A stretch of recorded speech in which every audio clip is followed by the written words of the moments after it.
Welcome to the Pioneer Podcast, brought to you by Lex Libertas. This is Ernst Roots. In this episode, I want to talk with you about the many commissions that were announced and established by President Cyril Ramaphosa since he became President of South Africa. Now, I'm basing the content of this discussion on a report that was just published by Lex Libertas to this effect, authored by my colleague Marie-Louise Denason. But the point of this report and of this discussion in this episode of the podcast is not simply to talk about the commissions, but to talk about the conclusions that might be made from these commissions, and especially from the conduct and decisions of the President of South Africa. Not just the President, but the ruling political elite in South Africa. Because this speaks to the core focus of Lex Libertas, and it underscores our central argument that these problems that we experience in South Africa are not simply problems in itself, but ought to be drawn back to a deeper rooted crisis that has to do with the political system, and that if we truly want to find a more sustainable or a more viable solution, we need to rethink the political system in South Africa. Now, that might seem like a big, hairy, audacious goal, but we at Lex Libertas believe that it's not altogether that unrealistic. And so we are currently working on reports, papers, video content, and a lot of other things that we will publish during the month of December, to give much more clarity about our plan, about what we seek to achieve, how we seek to achieve it, why we believe it is achievable, and so forth. But the focus of this episode is not so much how we are going to achieve these long-term goals, but why achieving these goals is necessary, with reference, of course, to the national dialogue and to the many commissions that have been established by President Ramaphosa.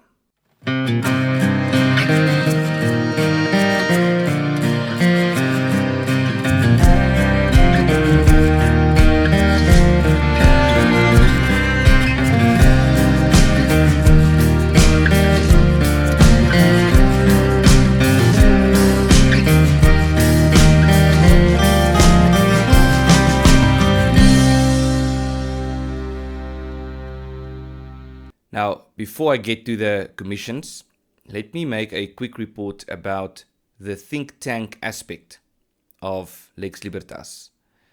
You would probably have heard that we describe ourselves as a combination of a think tank and an advocacy group. Now, when we say advocacy group, we mean that we have a very particular and a very well-defined strategic objective and a long-term solution, you might call it, and that Lex Libertas will continue to actively advocate for this solution. The think tank phenomenon is somewhat new in South Africa.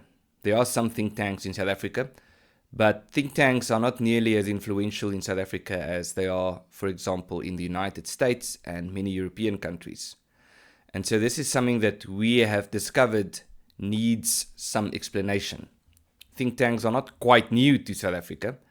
There are many think tanks operating in South Africa, and there have been think tanks operating over the last few decades. But what we intend to do as a think tank at Lex Libertas is to keep doing research, publishing papers, and then talking about that, of course connected to our long-term strategic goal of a viable political order or political dispensation for South Africa. But to use this research to strengthen or deepen or broaden our arguments, to sharpen the sword, as they say. And so we intend to do 3 types of research, or we intend to publish 3 types of papers. And this paper that we are publishing today is one of them. The first is research with regard to the current situation in South Africa. That implies research on what is going on in South Africa, certain policy positions in South Africa, the consequences of these policies, how do people feel about certain aspects. We intend to do opinion polling, surveys, and so forth as our capacity grows. In other words, it's research about the extent of the crisis in South Africa, but not just how bad is it, also about understanding the crisis, making sense of the crisis, because you can only work towards a solution if you truly understand the problem that needs to be resolved. And in the South African context, we find that the analysis of the crises tend to be quite shallow. And so at Lex Libertas, we intend to deepen public discussion about the crises that we experience by providing a somewhat deeper analysis of what is happening and why it's happening. So that's the first, is research about what is currently happening in South Africa, or about the crisis in South Africa. The second is research about what a better, more sustainable, more viable political dispensation for South Africa could look like. And this largely includes comparative studies or case studies, because there is still this strange dichotomy in South Africa that if you criticize what the ANC is doing, or if you criticize the South African government, or if you say that the system isn't working, that presumably means that you want to return to the apartheid system. Now, this is a very shallow explanation or analysis, because the truth is that there could be, and there are in fact, many political systems, many political dispensations, and there are many different systems all over the world. So just yesterday, an opinion piece was published in the Afrikaans news outlet Netwerk 24 by a distinguished professor from Stellenbosch University, accusing us somewhat between the lines of trying to go back to the apartheid system or to some oppressive system when we criticize what is currently happening in South Africa. His argument was that white people did horrible things in the past, and that there was a new burst of freedom in 1994 in South Africa.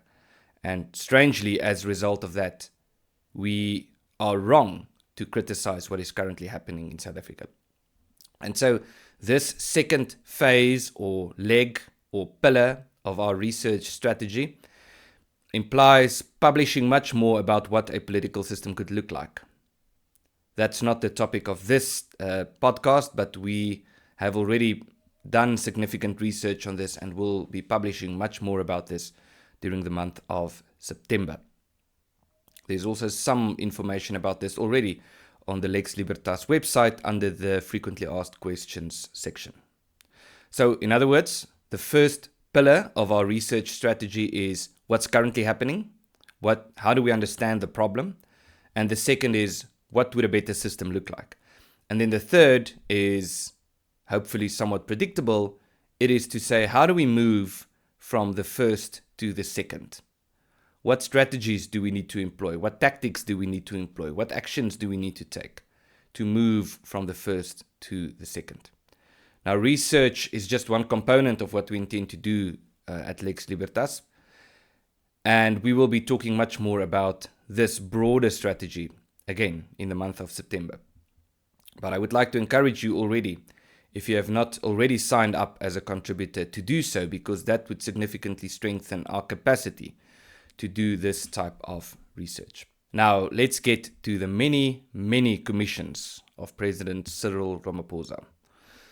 As I say, this report was published today. I'm not going to read the entire report, but I do want to read the key findings, or some extracts from the key findings, after which I will go through a quick version of the various commissions.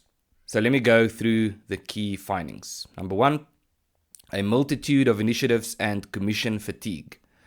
Since 2018, President Cyril Ramaphosa has launched 6 major judicial commissions and more than 34 expert panels, advisory councils, and task teams. This persistent creation of numerous initiatives has led to what might be described as commission fatigue. This fatigue is a direct result of what is perceived to be a never-ending stream of high-profile commissions, inquiries, task teams, and discussions that consistently fail to deliver tangible results, fostering cynicism among the public. Number 2, Ramaphosa's strategy of postponement. The phenomenon of a never-ending flow of such initiatives is attributed to President Ramaphosa's stated mission to keep the ANC united, even if it means being perceived as a weak president. His response to the long list of crises that South Africa is faced with is consistently characterized by an unwillingness to take decisive action, presumably because such actions would be regarded as divisive within the ANC. This is particularly relevant for holding corrupt government officials accountable and steering away from destructive policies. As a result, Ramaphosa has, either deliberately or through negligence, adopted a strategy of postponement by commission, consistently initiating commissions and discussion forums to delay the necessary decisive action. Number 3, public disillusionment. The general public and various institutions in South Africa view initiatives like the National Dialogue as a waste of time and money while having no lasting impact. This negative response is justified due to the perceived government control of these processes, fears of ANC capture, inadequate preparation, inexplicably high costs, and the sidelining of voices that are not aligned with the ideological worldview of the ANC and the ruling political elite. Number 4, a symptom of a deeper systemic crisis. The extensive and often ineffective use of commissions is not merely a procedural issue, but rather a symptom of a deeper systemic crisis. It reflects a centralized government struggling with widespread state failure, the implementation of destructive policies, and internal political dynamics that prioritize party unity over decisive action. The central government is seen as struggling to translate policy discussion into effective implementation. Number 5, short-term delay tactics at the expense of long-term solutions. It is clear from the president's approach that he prefers short-term delay tactics at the expense of long-term solutions. This is largely as a result of the fact that such behavior is incentivized by a political system in which winning the next election is more important than implementing policies that might lead to renewal and long-term growth. South Africa needs policies and executive decisions that would place the country on a path to prosperity. Yet, it is becoming increasingly clear that such policies are not in the interest of the ruling elite. Even worse, such policies might lead to faction fighting and the disintegration of the ANC.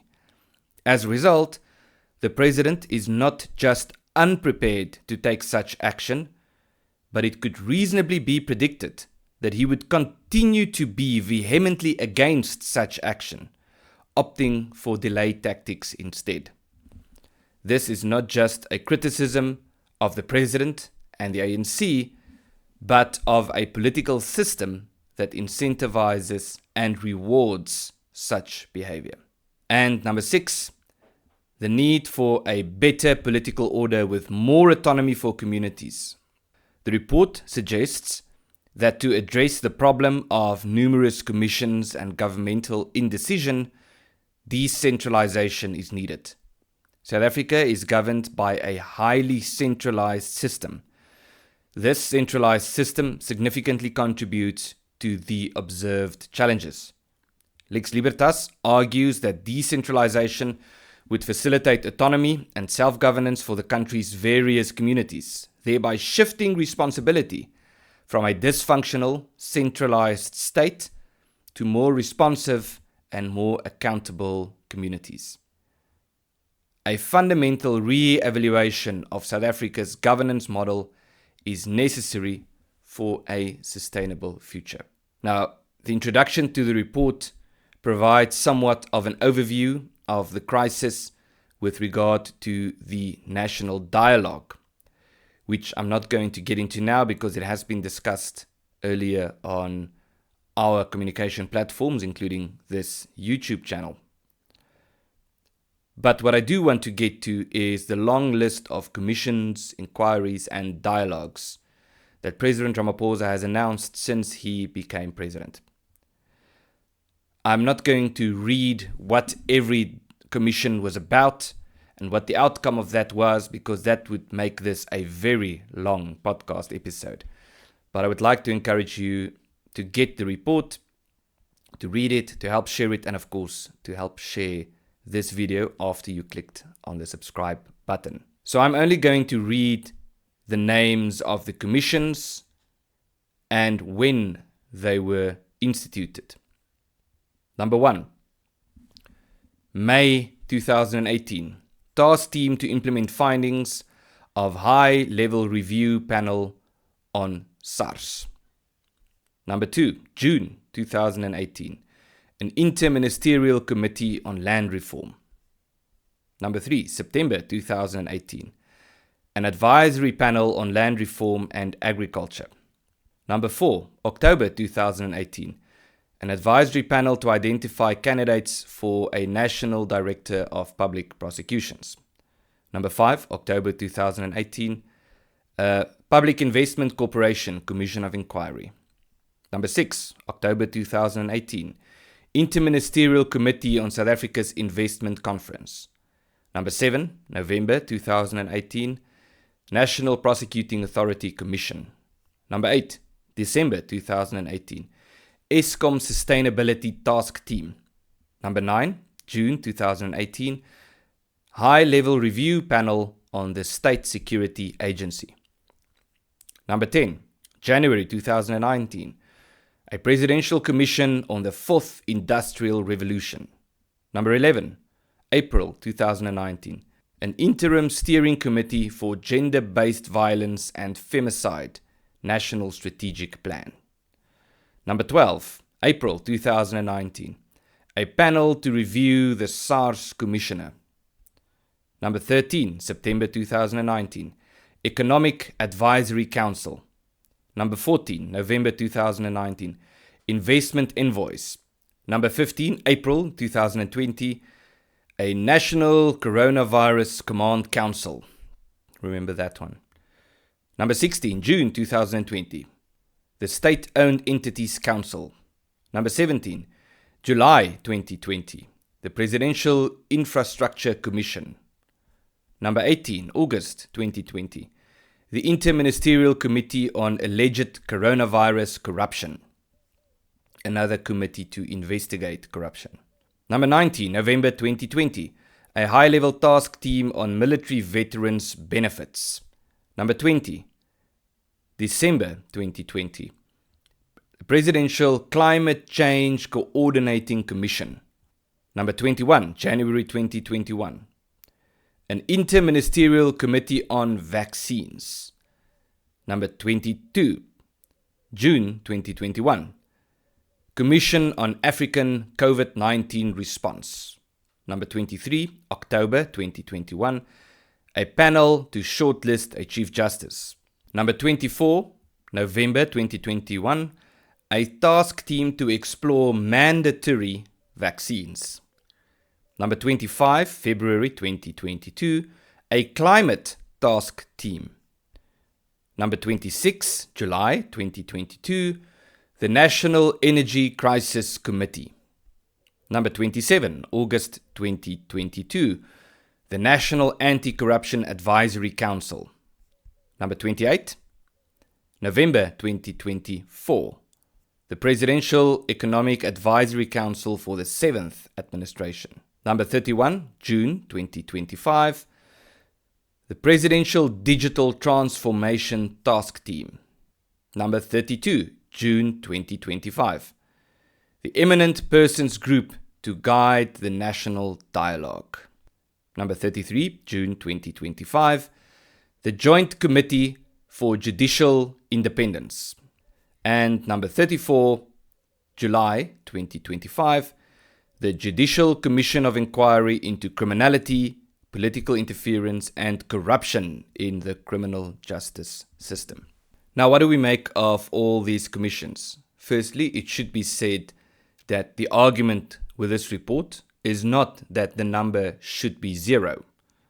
You could reasonably argue that some of these commissions are useful, or that it might have been necessary for the president to initiate such commissions. But there are two underlying questions when we talk about these commissions. The one is, how necessary was it in the first place to initiate many of these commissions? In other words, could the necessary action have been taken without launching a commission? And the notorious example of this would of course be the Zondo Commission, which was established to investigate corruption in South Africa. Now, it has been said by some legal scholars that the Zondo Commission was in fact not an attempt to address the corruption crisis, but to obstruct the cause of justice. Why? Because it is quite clear that the president, the cabinet, those who are running the country, and the prosecuting authority already knew who the corrupt officials were. That if they truly wanted to combat corruption, they could have just prosecuted them without launching a commission. So again, the first question is, how many of these commissions were really necessary? But the second question, which is just as important as the first, not more important, but also not less important, is how many of these commissions have actually led to some form of tangible result?